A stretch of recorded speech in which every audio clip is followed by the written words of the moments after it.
give you all the details on that.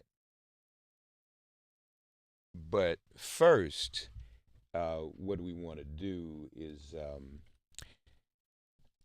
talk to you about what the film is and what it's all about. Andrew, bring me up. Folks, take a listen to this. And it was like, did he just shoot us? Did he shoot? He shot you. And I grabbed him.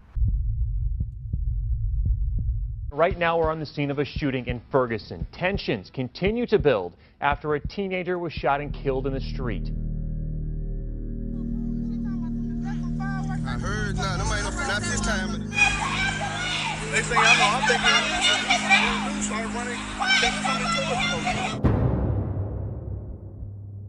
Hands up! Don't shoot! Last night, again, in suburban St. Louis, the scene that photographers captured looked like a police state, following the shooting days ago of a young, unarmed black man who was supposed to head off to college this week. You must disperse immediately. This is no longer a peaceful protest.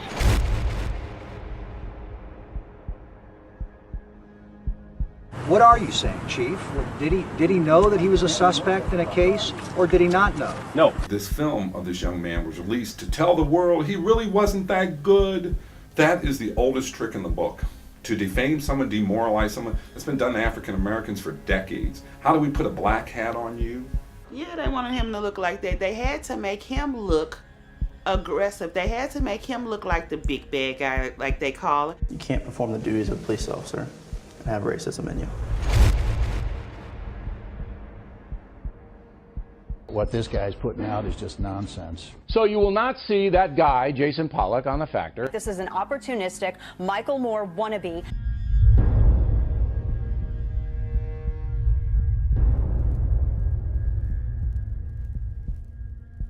The police are able to use the press to make the white public think that 90% or 99% of the Negroes in the Negro community are criminals. You see, that's how they do it.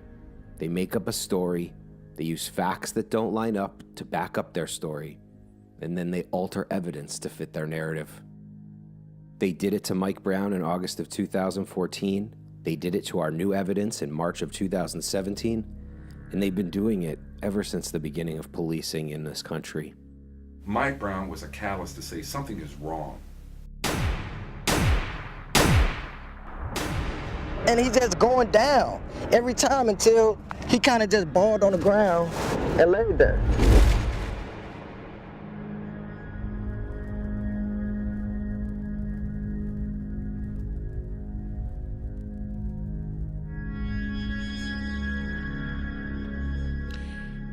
Stranger Fruit, the filmmaker, joins us now, Jason Pollock.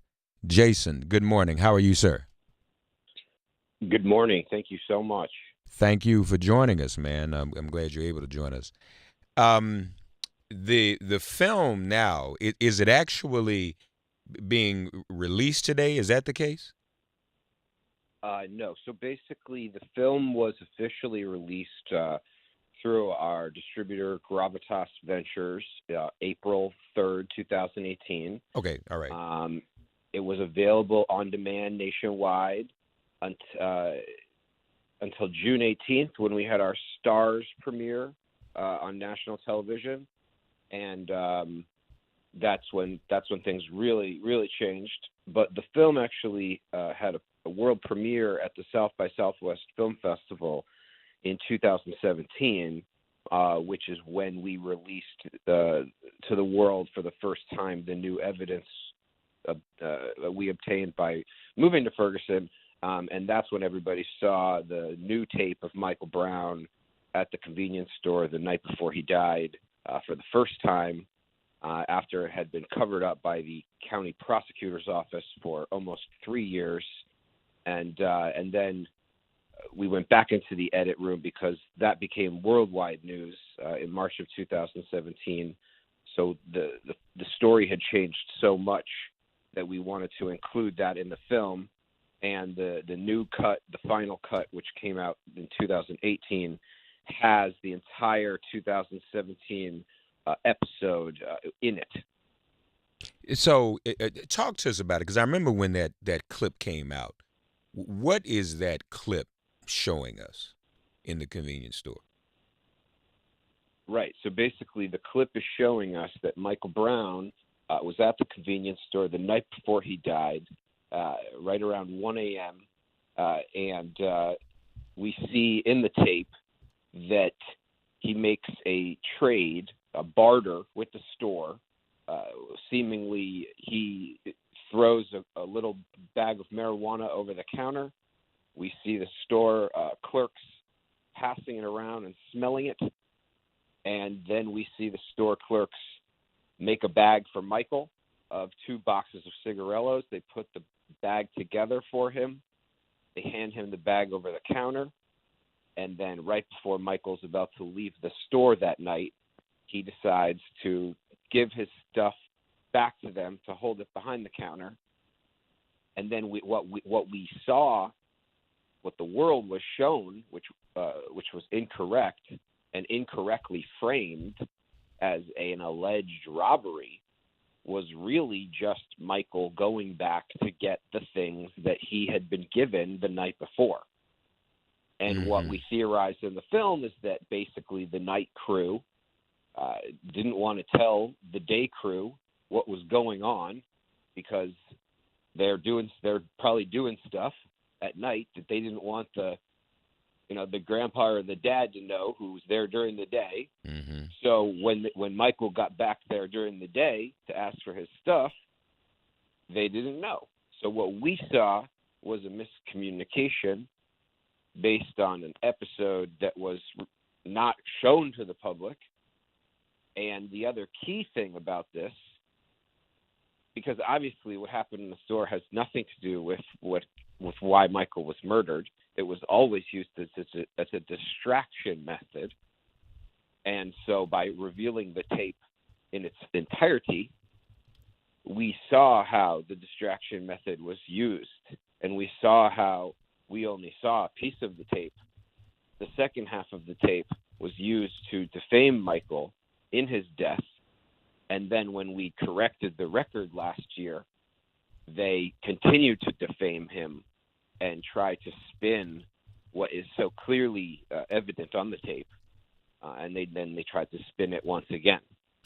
So that's why we had to go back and take their new spin and spin it back based on the facts instead of their story. So it was a mess. But what it clearly shows, what it really shows, real quick, is that the prosecutor's office didn't show us everything. We clearly did not see all the evidence.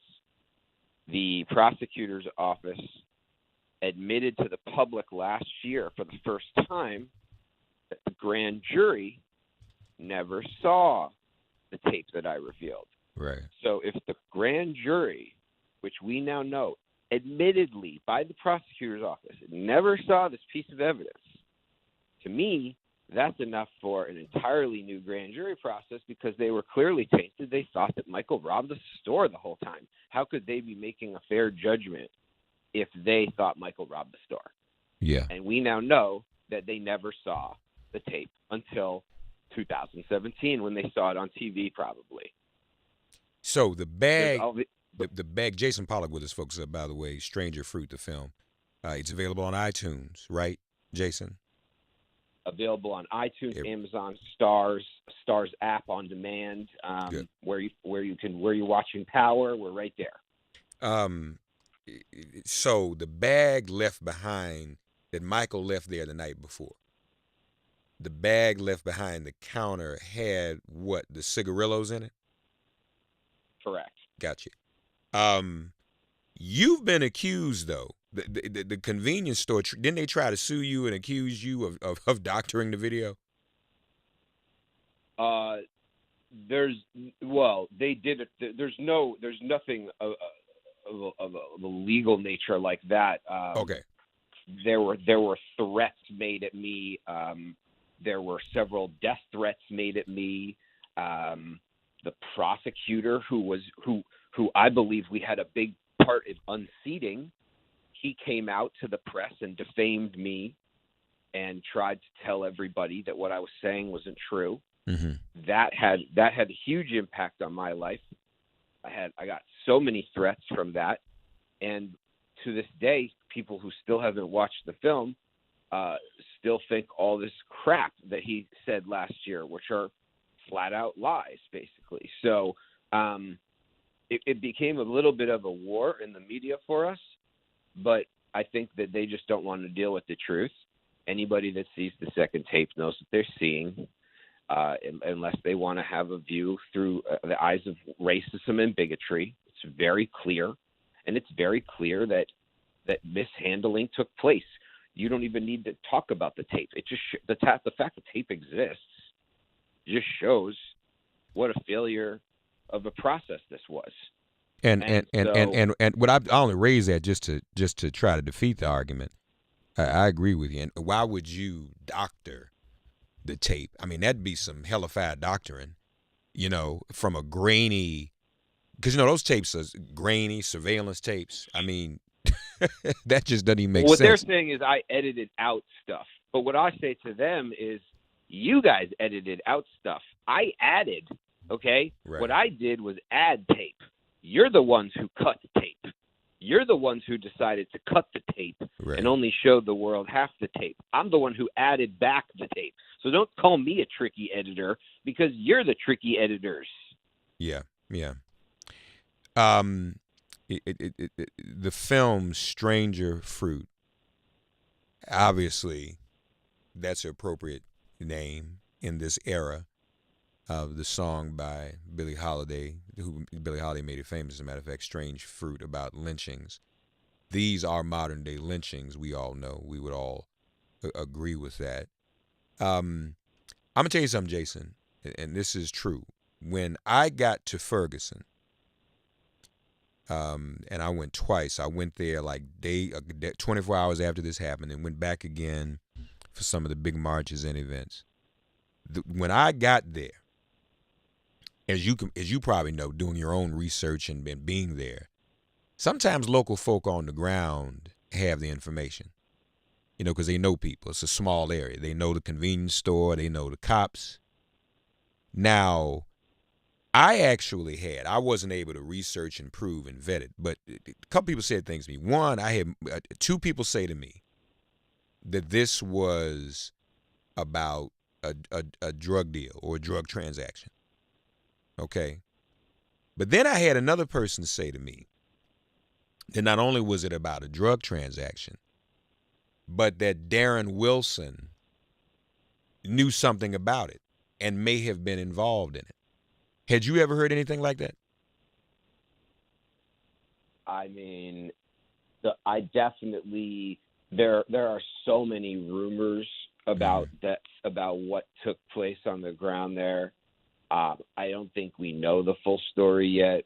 Right. I think it's way worse than we actually even want to admit, because the cover-up is real. So when you go down that road and you see how dark and twisted it becomes, it's really sick. There were definitely rumors about that. Yeah. But I still don't really know that we know what happened that day. And what I tried to do with this film is push this conversation again, because this conversation around justice for Michael had stopped. And what we saw in March of 2015, when the DOJ issued their reports of the Michael Brown report and the Ferguson report, is that everyone in the media just focused on the Ferguson report and basically just dropped the Michael Brown report. We had people like Jonathan Capehart writing op-eds in the Washington Post saying that hands up, don't shoot is a lie, which was incredibly damaging and defamatory to Michael Brown's character, and incorrect, because based on our evidence, everything that the witnesses that corroborated Michael's story on the street, most of it is actually true. All of their testimonies were thrown out for no reason. And there were more than a dozen witnesses that saw his hands going up. So it's simply untrue to say that all of these people are incorrect when you say that everybody that backed up Darren's story is correct. And the difference is that they just decided which stories they wanted to keep based on some physical evidence and which stories they wanted to throw out based on saying, well, your story doesn't corroborate physical evidence. My film, The Thesis of Stranger Fruit, is that the physical evidence on the street that day proves the murder, and the physical evidence that we ignored, the physical evidence that was distracted from us because of this tape and everything around it and the protests by design, was all a distraction from Michael's murder. And there's physical evidence on the street that if you were a normal investigator and you actually cared about this, or if it was your child and this evidence was there, you would never stop fighting. So of course. I think we need to just focus on the physical evidence, and I think what's really sad to me is that we put this tape out last year, and it became the #1 story in the news. I was on every show, and then they took the prosecutor's word, which wasn't true. They put that out. They never, ever went back and retracted or changed the narrative, which we went back to them and said, well, here's the new cut. Here's all the new evidence. They never, no one wanted to report on that. They only wanted to report the first time. They never actually correct their story. Then when the film came out in April this year, we gave them all the new evidence that's in the film, and nobody thought that was headline news. For example, there is physical evidence in the film that shows that Michael Brown didn't charge Darren Wilson. Physical evidence on the street proves that. Why haven't we read that headline? It's been in my movie out since April. I've tried to get that headline on every major network, and they have refused to run it. They tell me it's not relevant right now. That's insane to me. So the film is an indictment of our failed media, which continues to fail Michael right now, as they do not report any of the new evidence in the film. And the film is going viral online. It's getting massive traction, but yet the media is not talking about it because I think it's just a shame on them, basically. Why have we not read about the fact that Michael didn't charge Darren? There's physical evidence in Stranger Fruit. It shows it. Can you walk us through that? Surely. Please. So basically, again, this is all in the movie. And shown for the first time in the movie. But after studying the physical evidence on the street, I discovered two things. One, there's blood spatter behind Michael's body, 21 feet and 7 inches. This is all Googleable. Look it up. I'm not coming up with this. Okay. That was on the sheet that the world saw. Okay. This blood spatter behind Michael's body was used to prove there was forward motion, because they said, look, Michael's body is here. There's blood there. He came back at Darren. So we know that he came back at Darren. But then there was an audio tape that was released to the public. We have the audio tape in the record. You can Google it. You can listen to it. Now, the audio tape, we realized, from the first bullet to the last is 6.3 seconds. There's a pause in the middle of the rounds, which is where Michael stopped for a second, and then the second part began, which was the actual kill shot. So we can hear the whole thing. So we know that Darren started shooting at Michael when he started coming back at him, and we know that the entire episode now was 6.3 seconds because of the audio tape. Mm-hmm. So if you do the math, 6.3 seconds, and he moved forward 21 feet and 7 inches, that is barely moving forward. If you just do the simple math, it comes out to about 1 mile per hour, a little over 1 mile per hour. So we know, based on the audio tape and the blood spatter, how fast he was moving forward. This is irrefutable physical evidence. It doesn't matter what the witnesses said or thought. Wait a minute. How fast? Who was moving forward? Michael Brown. Okay. Michael Brown moved forward 21 feet and 7 inches in 6.3 seconds. We know that. Now we know it. But why didn't we know it? Like, why did and that's too slow to be considered a charge. That's so beyond slow. Yeah. Think about if you went onto the street right now, anybody that's listening, go onto the street and if you charge forward 21 feet, you will go 21 feet very quickly, like in half a second or a second, not 6.3 seconds. That is barely moving forward. Try to go any distance in 6.3 seconds and see how slowly you have to move. Yeah. It's very slow. And we know how fast he was moving because he was getting shot at.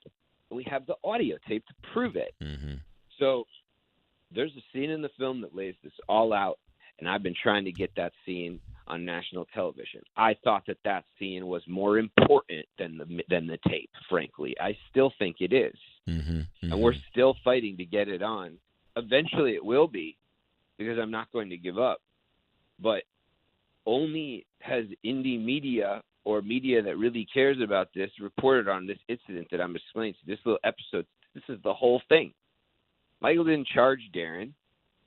The other thing we know for sure in the film now for the first time, which I've been trying to get out, is that there is a bullet in the ground by Michael's head.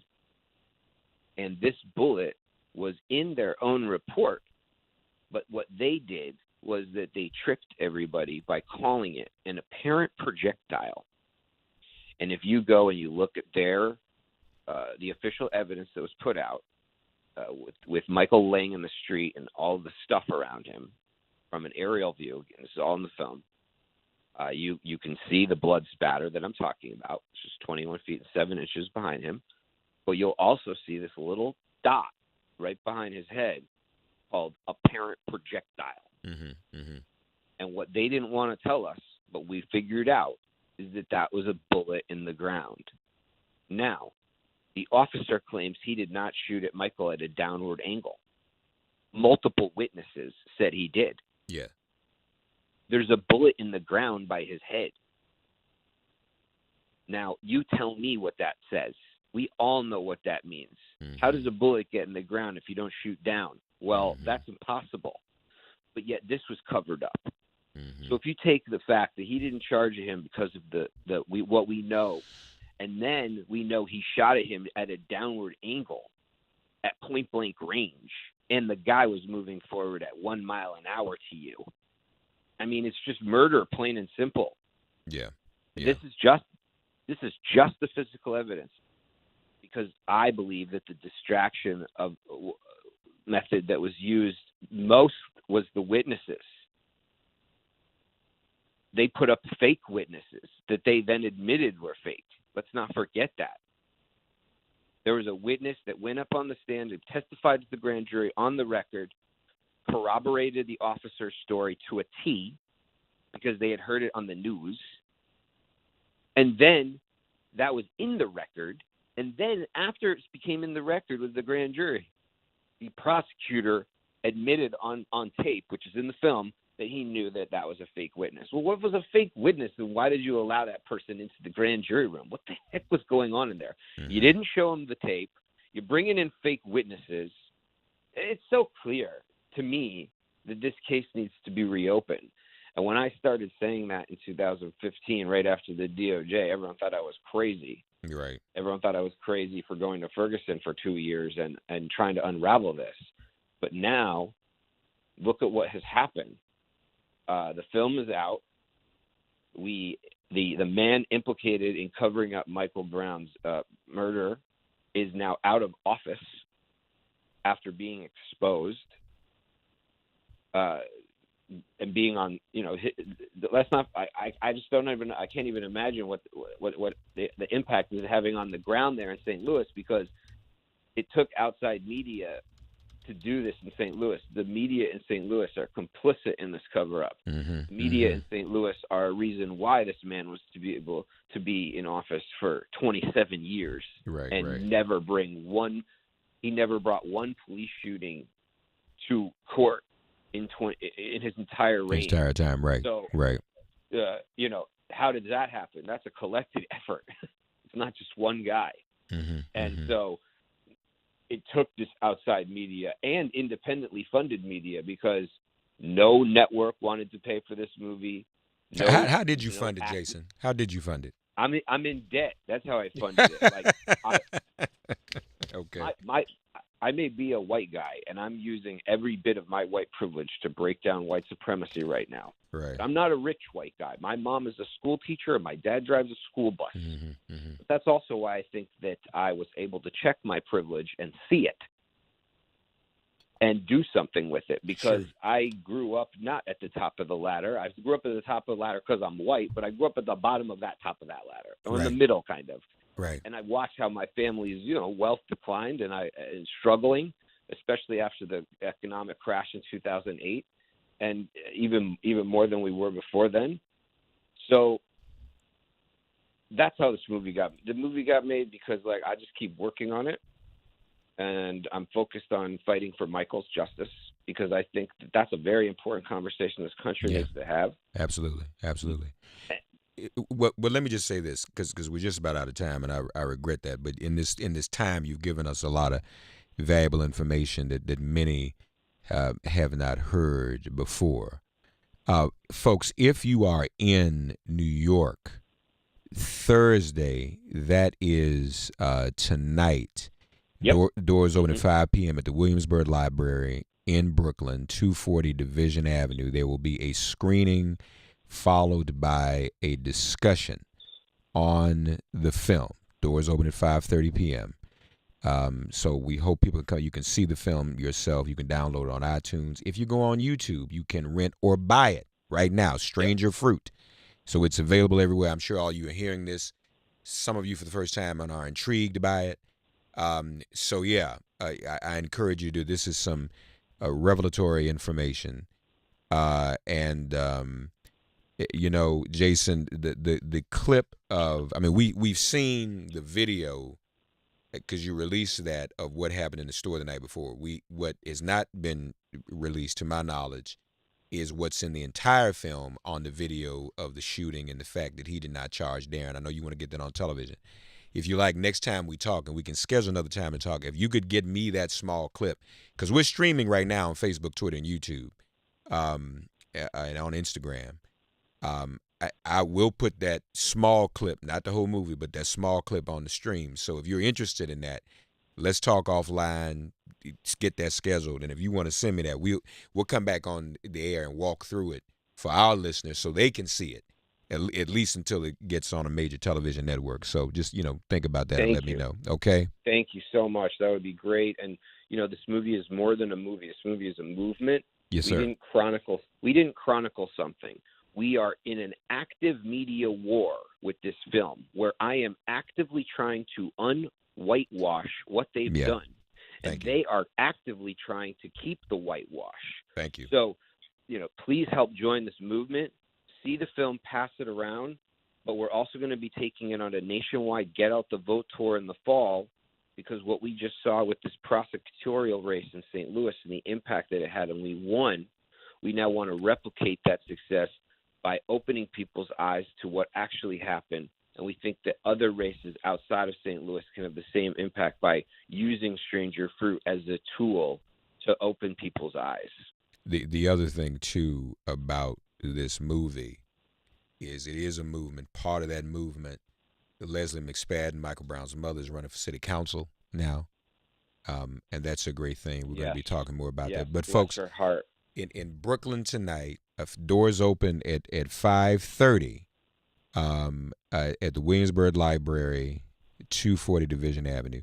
Jason, let's talk more, man. Okay, offline, Thank you so much, and let's do more on this, buddy. Thank you for this as well. Okay. God bless you. Thank you so much for the space and time this morning, and thank you to your listeners. Thank you, Jason, and thank you for your vigilance. Okay, buddy. Have a great day. All right, you too. Folks, we're going to take a break. We're going to get an update on the South is Rising voter registration tour. Today, August 23rd, not only would have been my grandmother's 101st birthday, but in its purpose, we're talking about Michael Brown today, too, because it is the International Day declared by the United Nations every year, the International Day for the remembrance of the slave trade and its abolition. Keep that in mind. We'll take a break. Sirius XM Progress 127, Resistance Radio. Get woke. Get ready for impeachment. Get woke and vote. This is MIP. The revolution will not be televised. The revolution will be live.